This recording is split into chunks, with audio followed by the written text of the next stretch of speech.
So now that we've built our wonderful little home network, let's take a look at how EIGRP is functioning.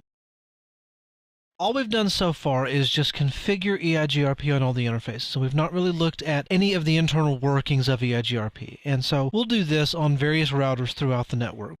First we'll start over here with Jade, because that just happens to be the console I'm on. So we'll do show IP EIGRP, and we can see the interfaces, neighbors, topology, traffic, or VRF. Now we won't cover VRF here, but we will look at the other options. So let's do show IP EIGRP 100. Let's see what options are available. So we can see just the interfaces, neighbors, topology, or traffic for AS100. In this case, if we hit enter, obviously we have to specify one or the other. So we'll do show IP EIGRP neighbors.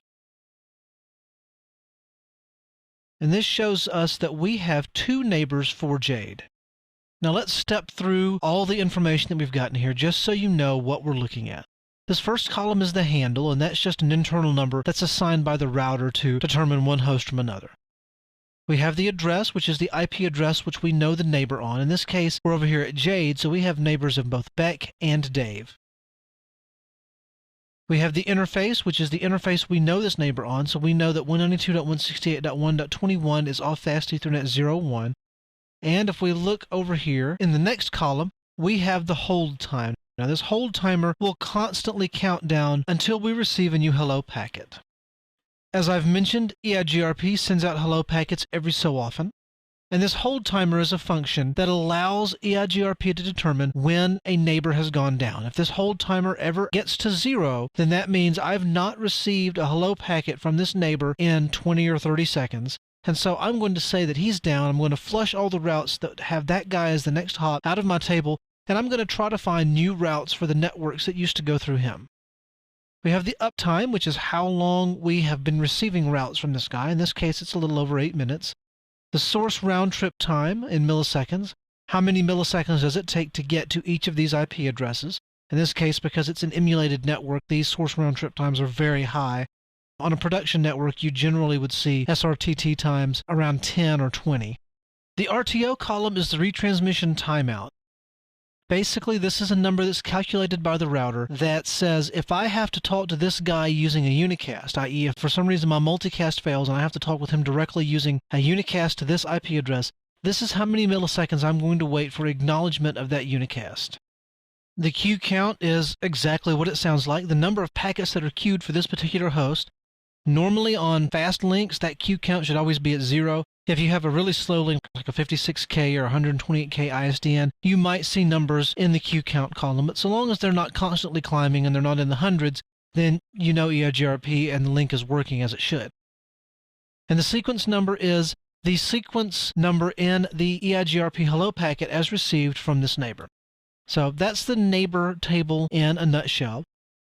Let's look at the next table that you generally look at when you're doing troubleshooting, which is the topology table.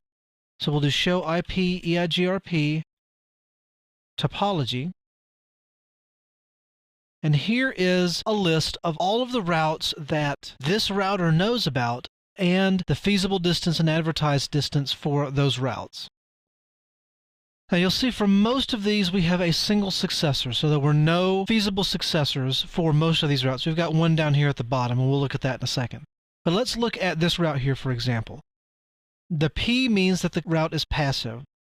Now, in EIGRP, if a route is passive, that means it's working as it should. I'm sending traffic back and forth for that route. Everything's hunky-dory and life's happy and grand. If this router were to go down, if 192.168.1.13 were to ever go down, this route would go active, meaning that I can't get to what used to be the next hop. Does anybody else out there know a route to the 10.10.30/24 network? So EIGRP would send out these query packets to all of its neighbors saying, do you have a route to this network? And they would reply back and say, yes, I have a route to that network. Here's my advertised distance. So for this network here, 10.10.30 has one successor's feasible distance, which is the distance that I calculated for the metric, is 156.160. It's via 192.168.1.13. There's my feasible distance, 156.160. There is the reported distance as being reported from 192.168.1.13. So you can see obviously the reported difference is lower than my feasible distance because that router is one hop closer to that network. Now again, for most of these we have one successor. We have two successors down here for 192.168.1.16.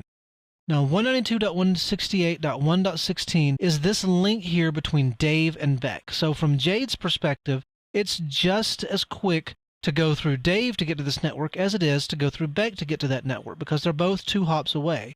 So you'll notice that the feasible distance is 30720. There's the feasible distance for both of these neighbors, and the reported distance is also the same because each of those neighbors is directly connected to that network. And if we go down through the rest of the table, you'll see that that's the only network we have 2 successors for. And so that pretty much covers all the EIGRP tables. In the next video, we're going to manipulate some of the traffic parameters and see what happens to our distances in EIGRP.